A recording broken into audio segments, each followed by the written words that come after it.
Hi, Elizabeth. How are you? Hi, nice to see you. Thank you for having us. No problem. Well, thank the Brand Innovators team for having me as well. Yeah. I fell short with the background yet again. I feel like Uh-oh. I know, but you're holding it down for us. So thank you so much. Mm-hmm. Awesome. Well, I'm excited to dive into this. Today's all about fashion and retail, and you've had a ton of experience. I did a little bit of digging already in the category. So if you don't mind, let's start by sharing with the audience a little bit about your background in this space and the role that you've taken on now at Sperry. Sure. So I would say I haven't spent my whole career in the space, although I did have a job in college at the Gap. So you could Oh my say God, that same. sometimes you look back at those things and you're like, no, no, no, I was actually interested in this. I just didn't know at the time. But I had a little bit of a journey to get here. My first industry out of college was defense. So radar systems and bombs and that kind of thing. And that was not a good fit for me at all. And I shortly realized that I love I love consumer focused businesses and thinking about what makes someone want to buy something. And I clearly have my own category interest in the fashion world. So I ended up going to business school to really change careers. And after business school, I was a consultant, and then left and worked at Converse. So that really started my first, direct brand in the fashion space. I was at Converse for 7 years in strategy and marketing roles. And then I left and I joined Walmart to lead marketing for Walmart Fashion, which was very fun, very exciting, a big job, and very, very a very energetic mission to change people's perception and make Walmart a destination not just of apparel basics but of fashion. I still shop Walmart fashion today. I forget you can buy clothes at other places. And then I came to Sperry as CMO a year ago, just over a year ago, and was so excited to be back on the brand side. Um, and really apply everything I learned from an ecom standpoint at Walmart, but back on the brand side and in the footwear space, where I had spent a lot of time previously. So I love it. I think it's a ton of fun, and it's something that certainly keeps me excited to come to work every day. That's awesome to hear. I always love when, leadership CMOs come from the brand side and have a wealth of experience, tapping into both working with multiple brands and really getting like hands-on. I mean, extremely hands-on in your case, working at the Gap even early on. Right. So that's awesome experience. I want to hear a little bit more about your role now and some of the things that you're focusing on from a marketing standpoint. Fashion retail definitely might have had some adjustments as far as like marketing initiatives are concerned over the last couple of years. So what is Sperry focused on right now? So we've certainly had an interesting couple of years. At Walmart, we sold toilet paper, so things were kind of okay.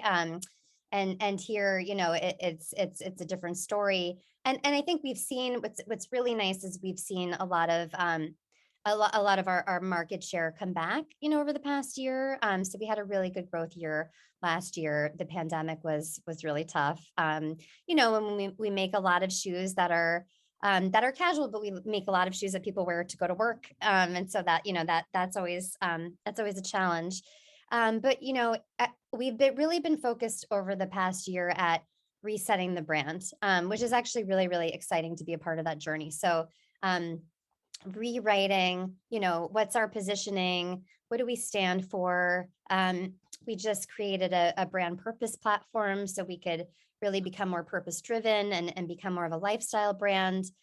So we did a lot of that strategic foundational work this year, on top of making great shoes and trying to sell the shoes too. So it's sort of multi-pronged, a lot of work at the brand level, and then bringing some great innovative product stories to life as well. That's awesome to hear. I love a reset. I think all of us are having our own reset moment in general, working from home or, leaning into, storytelling more. I know brands are doing that more and more often. What would you say is sort of like your primary maybe marketing funnel right now, or how are you prioritizing, digital versus out of home perhaps, or tell us Yeah. a little bit about that. So we've actually made a pretty big shift in our business and in our model, our media model. So last year was, the result of a number of years of shift of spending a lot of money in performance marketing to drive sales on Sperry.com, and Sperry.com has become a very large percentage of our distribution. Footwear historically was very wholesale driven. So, and we still sell to, Nordstrom and Macy's and DSW and all those places. But Sperry.com became a bigger part and absorbed a lot more of the dollars. But what we saw was we had stopped making inroads on brand awareness and some of the brand health metrics because we weren't really investing in introducing our brand to new consumers, to younger consumers, in a way that was, very brand building and brand accretive. Again, we marketed stories, products, but not really the brand. So this year we're flipping the switch a bit, which is very exciting. And we're investing in the top of the funnel, certainly a lot more than in the past few years. So we are launching next week a brand campaign, which is really exciting, that will run on connected TV and in YouTube. And then we still have great, consideration media going, and as well as performance marketing. Sperry.com is still really important to us, but we will have much more of a full funnel approach this year, which is really, really exciting. And hopefully we'll be driving that brand awareness that we're looking to do. That's awesome. I mean, I hear next week, and I don't want you to give anything away, but it sounds like Super Bowl, but I'm not sure. So I can preview it a little bit. So our campaign is called Make Waves. So Sperry started out as it was founded by an inventor who was literally tried to prevent himself from slipping off the deck of his boat. And he was on the boat with his dog.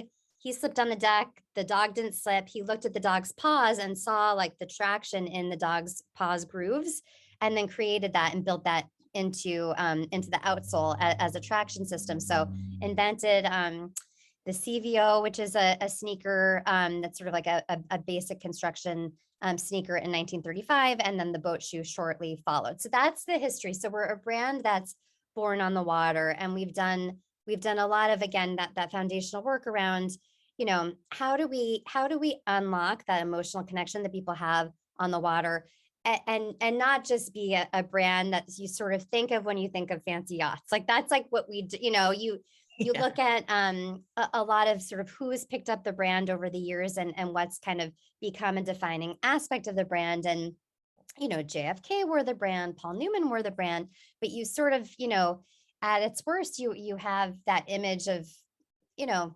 lame old white men on their yachts, and like that's not a great image to have for the brand. And so again, we did a lot of the work to say, we want to reposition the brand and really unlock the joy of the water in a way that's very accessible and relatable and fun.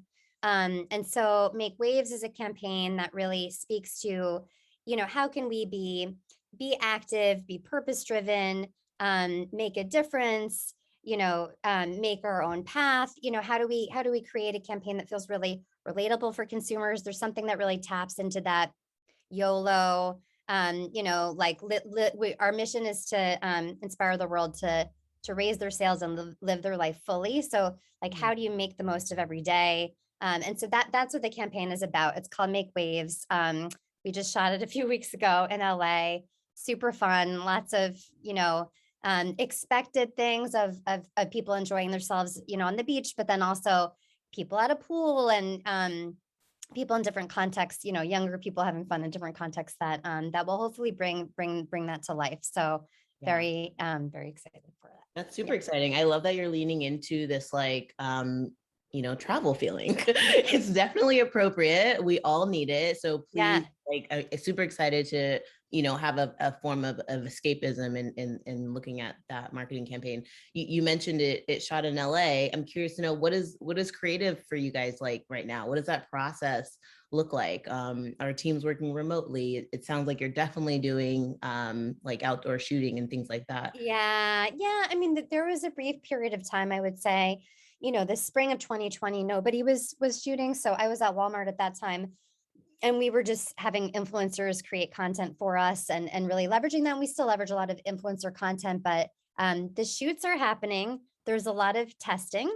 There's a lot of extra cost to provide COVID safety officers and masks and testing day of and whatnot. So, we did it. We did the rapid test before we got there. We did a PCR test, and then had our temperature checked. And I mean, it went well, and nobody got sick, which is great. So I would say, it's doable, but there's a little bit of like the cross your fingers. And I was going on that trip, and I was like, if I got sick, it might be okay, but like if our director got sick or like our cast, like that's not great. So you have to be nimble because you never know.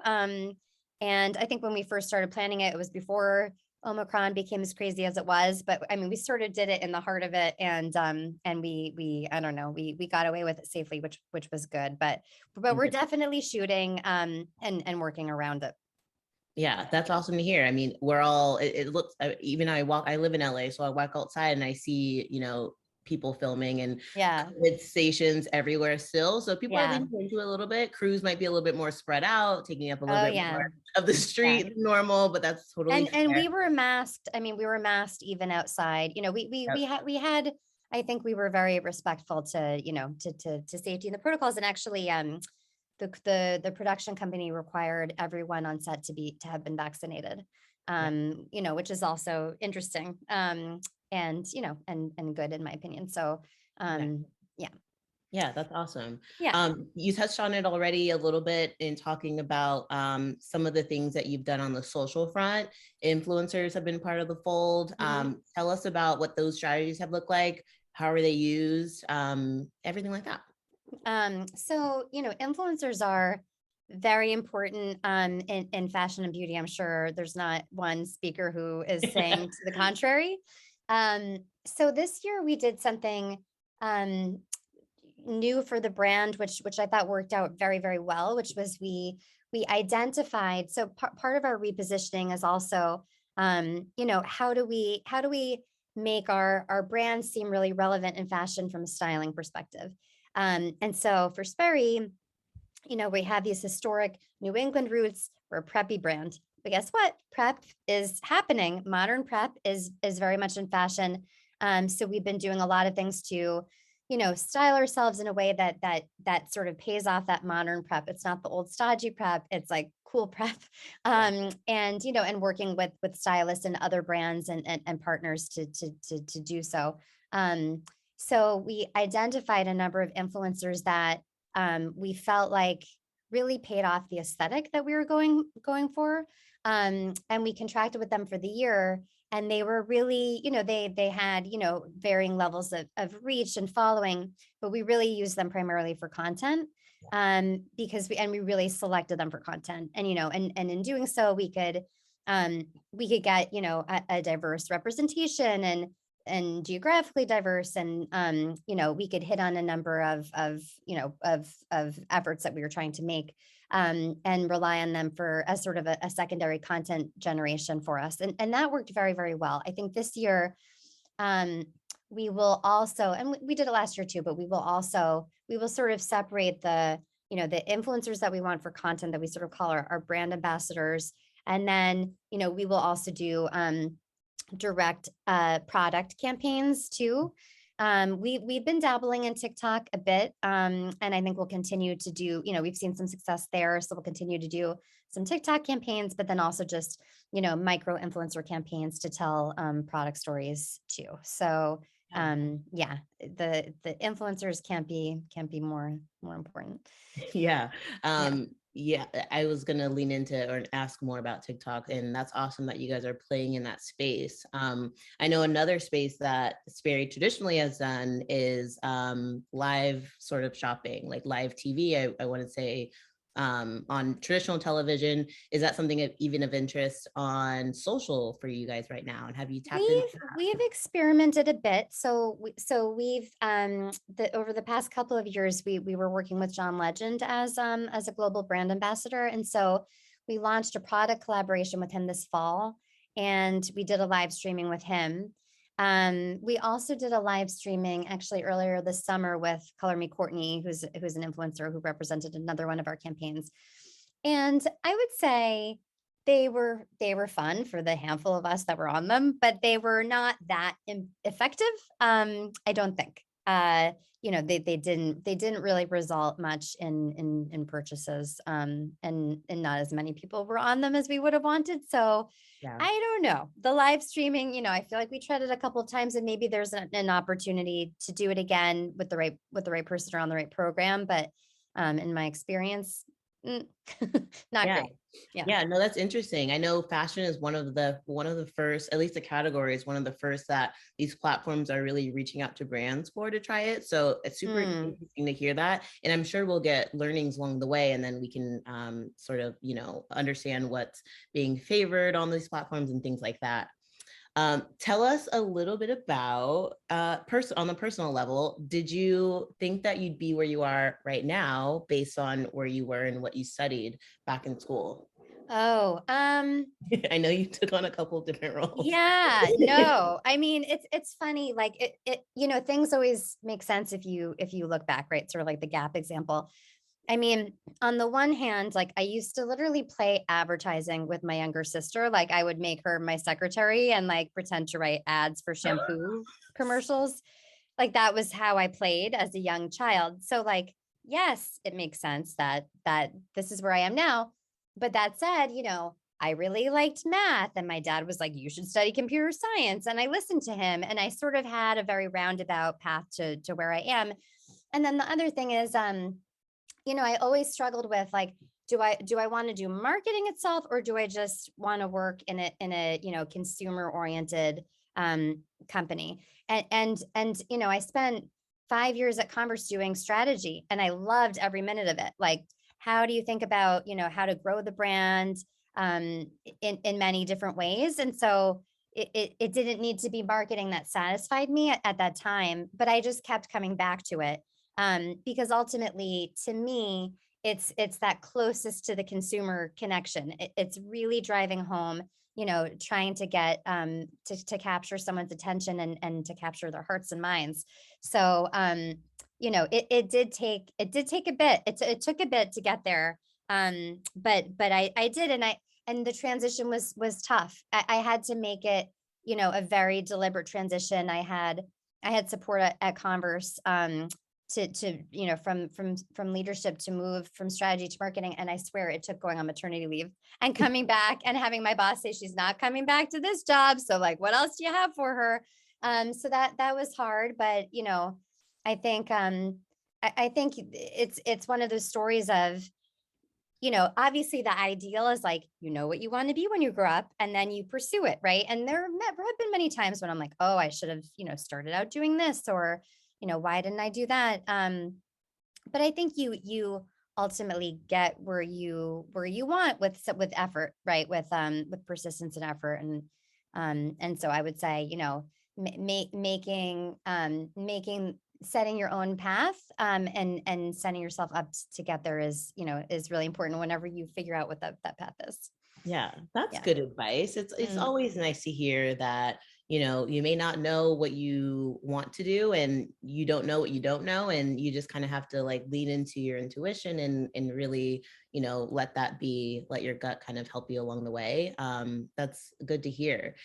What I'm hearing and everything you're saying too is it comes back to consumers, and that makes me also think about you've done a lot of like research in your time, or at least listened to a lot of the research out there, whether it's in your specific category or as a whole when it comes to marketing. What kinds of research matter to you now in this role, and what's been valuable for you? Yeah. I'm glad that you asked that. So we with this brand work that we did, um we looked at the consumer that we target. We target a consumer that we call the anchored optimist. So it's someone who cares about style but also has this connection to water, and that really distinguishes the brand. And the team, and it had been, I would say, a few years since the team had done like proper qualitative research on our target consumer. And so we realized very, very quickly that we needed to do it. So we kicked off qualitative research with representative anchored optimists. around the world, and in our target age range. And it was so helpful. And one of the things that we realized was that being near water is such an amazing emotional unlock. And so there were these themes that came up for people, in terms of how they feel when they're by the water. And people feel either, re-energized, like I want to go on the water and be active. And we're actually launching a Sperry sport line with sort of performance water shoes, next month if it arrives in time. And so like that sort of taps into that state of mind. Then there's the reconnect state of mind. Like I go to the water, I go to the beach, I go to the pool to see my friends and to be with my family and to sort of have those shared experiences. And then there's the rediscover. Like I go to the water because it makes me feel calm and zen, and like we are one with water and we are made of water, and like water is powerful. And so there's sort of that aspect too. And it was amazing, first of all, just to align everybody, really frankly, the organization against that mindset of,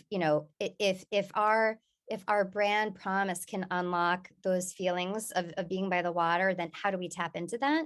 And then we literally took that, onto our shoot, where we had, these kids, and they were playing, they were being fun. And my creative director was like, we need someone looking out into this, like we need that rediscover, that zen moment. And we have it. Like we got great content and we put it into the spot. And we know that, that there are lots of different angles and lots of ways to plan, but having that understanding of the consumer has been so helpful. So I think it's made us really excited to pursue more. And we can get very tactical, obviously, from a product standpoint. We do that here and there. But on my mind, I'm already thinking for next year, what would be the next level. But it was very, very worthwhile to do that research. That's awesome. Finally, qualitative research at its finest, I know. all about Yeah, numbers for sure, but I love that. I mean, it's Mhm. so helpful, I'm sure, to even your creative team. It Oh, sounds yes. like. Yeah. Yeah. That's amazing. Mhm. Have you explored customer? I'm diving into some of these questions as we go through it. Have you Oh, explored customer loyalty programs or consumer loyalty? well, as I was saying, Sperry.com is quite a focus. So we do have, we have, I would say we have goals to build our database. That's really important. And sort of building your database then lends itself to other loyalty programs. I don't know that we have like best in class loyalty programs already developed, but it's definitely a goal to have a very, engaged audience. And we do, we are able to, within our email database segment, the, more frequent shoppers, and we certainly tap into them for things. We actually just changed our logo, and it's live today. And we tapped into our loyal customers to do a quick check. That's another piece of research we did. Like, we just want, you don't have to love this new logo, but we just want to make sure it doesn't make you angry. It's one of those kind of, like, we knew we liked it and we wanted to go with it. We just wanted to make sure we didn't have any red flags. And the loyal customers, to my surprise, because I'm a purist when it comes to logos, and I was very nervous to change ours. And to my surprise, the loyal customers preferred the new one.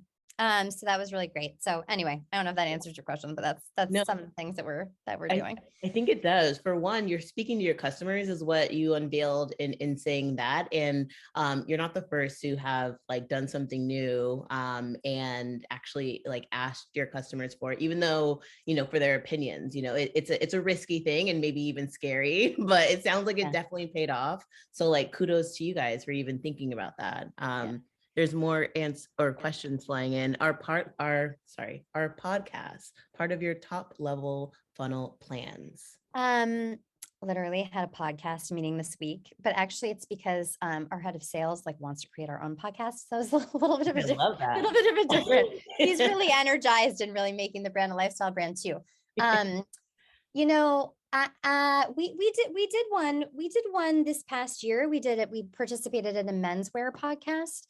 So I would say, from like a creating brand awareness, I still am a believer, and I don't know that this is a widespread point of view, but in fashion, you want to see it. So I struggle a little bit with audio, because I think as part of sort of introducing, a new Sperry to a new consumer, you want to see what it looks like on, and styling is important and all that, and you don't really get that from a podcast. But there are ways to do it. And so, if this menswear podcast, speaks to our brand a lot, and sort of comes with that level of credibility, then then that works. I think we have talked a lot about what does Sperry sound like? So,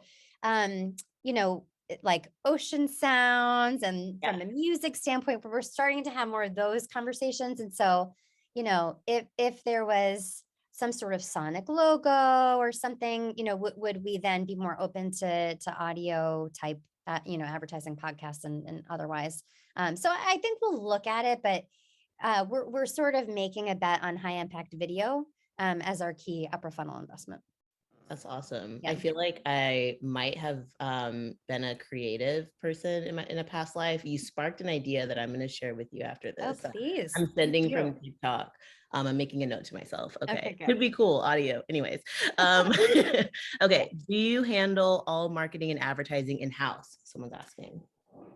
We work with a creative agency as a key partner. I would say more on the strategic side. So they do a lot of creative concepting for us. We worked hand in hand with them on our Make Waves spot. So I was out there with my creative director and the creative director from the agency. So they've been an excellent partner. So I guess the answer is no. But we do, most else we do in-house. So we certainly do quite a lot in-house, but we do use them a lot for the more strategic work, and they were critical with some of the repositioning work that we just completed. Yeah, so it's a mix.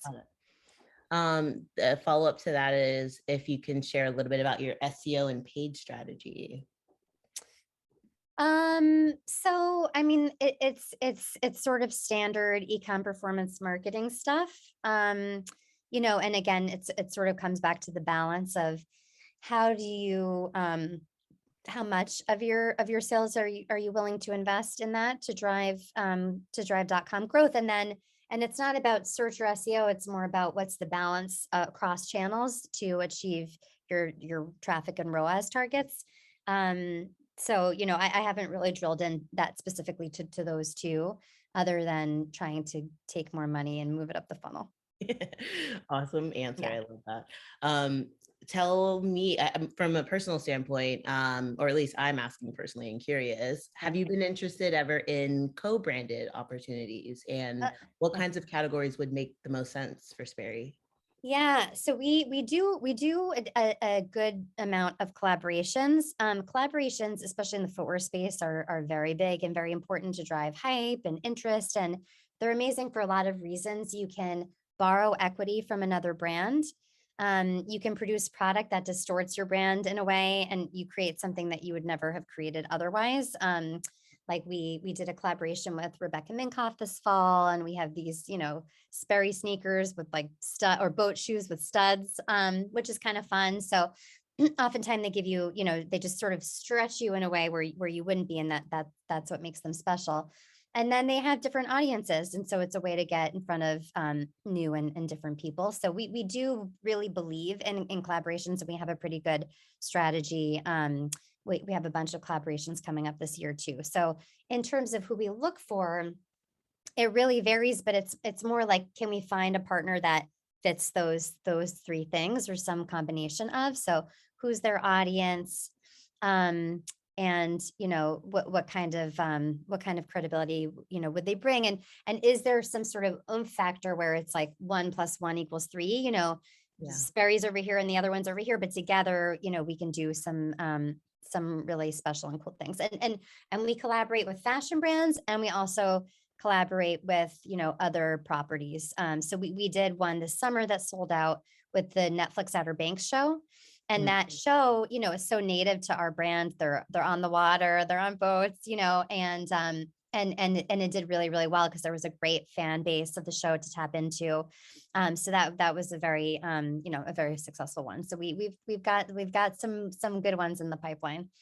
I love that. It makes me think of, I don't know if there was one attached to that collaboration, but experiential stuff and like event-based opportunities. Are you guys leaning Yeah. into events a little bit? Yeah, a little bit. So we did a collaboration also last summer with Good Humor and Popsicle.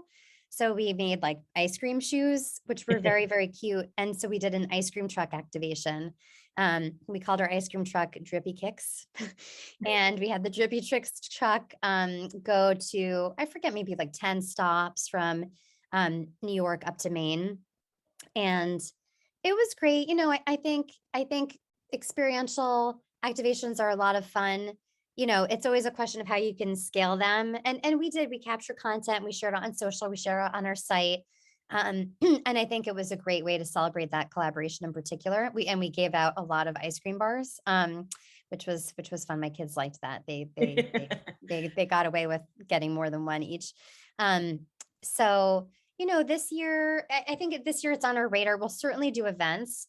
We end up doing a lot of events with influencers or sort of with the influential as a way to generate heat with the tastemakers. It's a little bit less experiential though, but we'll see. We've got one collaboration this summer that we're thinking about doing something more experiential. Yeah, awesome. It sounds like that is the time too, like spring, summer, people are, Yeah. hopefully, I don't know about festival season, like who really knows, but I Yeah. think that that's something that people are really curious about and Yeah. excited about for the most part. Right. What are some things you are watching, reading, or listening to right now? And that can be anything. Yeah. Something specific. I mean, I don't know. I'm on Instagram all the time. I try to be on TikTok. We're doing we launched a sock debate today, which is a campaign to have some fun with the boat shoe in the winter. So you can either be on team sock or team no sock. So in preparation for that campaign, we looked at like sort of plugging into a lot of different memes and different sort of cultural things that are happening. So we're coming out with some of that stuff. So I don't know. I mean, I try to follow the news. Like I don't know that I have one great source. But maybe I'll come up with something later. Did you say you were based in LA? I'm based in Boston, actually. Okay, so are you dealing with the cold? You're probably Yeah. Yes. I was like, that's yes to dealing with the cold, dealing with it. Yeah. With the news as it relates to going outside. I get it. Yes. And the good news is we make a lot of boots. So inclement weather is good for business, but it stinks for my snow plow budget. Yeah, Sperry all year round. I love that. Mm-hmm. Give me some of your predictions for the fashion and retail category this year. What do you predict? There's one that we haven't talked about at all. It's not really a prediction, but one huge trend, which is the metaverse, and something that we're talking about a lot and don't have a plan with yet, because it's really like fast moving and tricky and requires a lot of investment. But we have our eye on it. And we're talking about making a plan. And my team has had some interesting ideas too. So that feels both exciting and also very overwhelming. But if you look at any business of fashion is one thing I follow. So to answer your last question, I guess I do have a couple things. They are posting about the metaverse all the time. So that's a good, I would say, a good resource. And they have a podcast. I mean, a lot of people are talking about the metaverse everywhere, but I found their content to be quite strong. So I think that's one to watch for sure, and brands are entering via gaming experiences, like digital worlds that they're creating. There's digital product, which is an option, and an opportunity. And then there's NFTs, which is another opportunity. So when we did the Rebecca Minkoff collaboration, instead of doing a proper fashion show in September, she actually had NFTs. as assets, that was part of her presentation. So I think there's lots of ways in, and yeah, we'll see what we get to this year. Yeah, I mean, someone's already asking if you're creating any or have any plans Yeah. to, and how would that happen? I mean, you're right. Fashion is definitely a space that brands are playing into it. And then obviously there's, influencers in the metaverse as well that we can lean into. What would you say? What would your response be to that? I mean, we are talking about it. I think we had an idea to buy an NFT, which would have been we would have been buying into like a cultural conversation and a very, very engaged audience. Um, and it had too many holes to poke, and it was too sort of like confusing, and we didn't do it. And now the value of them have gone up so much, so we wouldn't do it anymore. But that was do you buy your way in versus like, do you create, like, if we have our IP and we have a brand, should we be creating something? But you want to do it very purposefully, you don't want to dabble. So it's all about having, the right comprehensive strategy. I do think digital product, it's something that we're talking about in order to protect our IP in the metaverse. You hear about like Balenciaga and the Birkin bag and what's going to happen with that. Like, I think there is a lot of, you do see a lot of people doing, filing things to protect their infrastructure in the metaverse. So that's one where we could probably do something. And digital product is a really interesting opportunity, to people like having skins and having, stuff for their avatars, if you will, to wear. So I'm probably not talking with authority at all, because I feel like I'm learning about it every day. But anyway, that's sort of where our heads are at. But I'm sort of open. I think we need to get some help to create the right strategy, and then we'll see. But it's certainly worth exploring. No, I mean, I think that's a perfect answer. We're all, I guess, the phrase is like building this ship, since we're talking boats, building this ship as we're sailing it. I like what you So, did and there. like We learning. really like a good sea pun. Yeah. So Yeah. leaning into it. So yeah, I think that's fair to say. You want it to be authentic. You want it to be purposeful. You're not just going to do it because everyone else is at this Yeah. moment. So Yeah. super smart. Someone's asking, how are you making the brand a little bit more attractive to Gen Z? Is that Yes. something you guys are thinking about? Yes, that question. Yeah, I mean, so we part of it is the brand campaign that we're coming out with. We're featuring Gen Z, we're targeting Gen Z with that, and hopefully it's content that will really resonate with them. I think another part is influencers, and is almost like casualizing our brand and our copy, and sort of how we engage. And then I had one fleeting thought now. It'll come back to me. Influencers. Oh, and the brand purpose. Okay, 1 minute on the brand purpose. I'm like, it's something big, but I forgot. Okay. So Gen Z is very purpose driven, right? More so than any other generation. And we know that we want to be, thank you for the LOL. We know that we want to be, and we want to be more of a lifestyle brand, and we want to create that want for the brand, and not just our amazing shoes. So our purpose is also very tied to the core of the brand. So we're calling it all for water, water for all.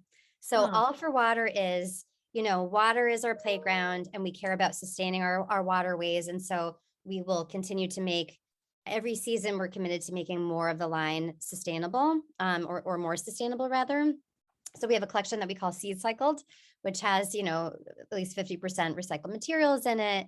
And we have lots of goals in terms of reducing water usage and that kind of thing. And then we're trying to also, make that a bigger part of our, of what we stand for as a company, and our culture, and that kind of thing. So we've got a work stream on that.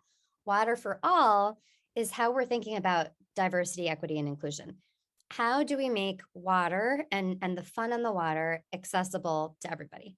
And we're still figuring out what that plan would be and how we could be helpful, because we really like the idea of making a difference and serving consumers. And those two things feel really nice, because they're they're connected, and they speak to, they speak to the cultural zeitgeist and what matters to people, particularly younger people. So we will be creating a strategy against both of those this year. Water for All, we're looking to activate this summer by partnering probably with some, we've already talked to a number of people, organizations that are already making these efforts. And actually one of the kids that we featured in our brand video has an organization that, that's an LA based surfing organization that's really trying to, you know, have more diverse people out on the water. So Yeah, that's awesome to hear. Thank you so much for sharing all of that. I feel like it's super helpful. And I'm a huge fan of your sea puns.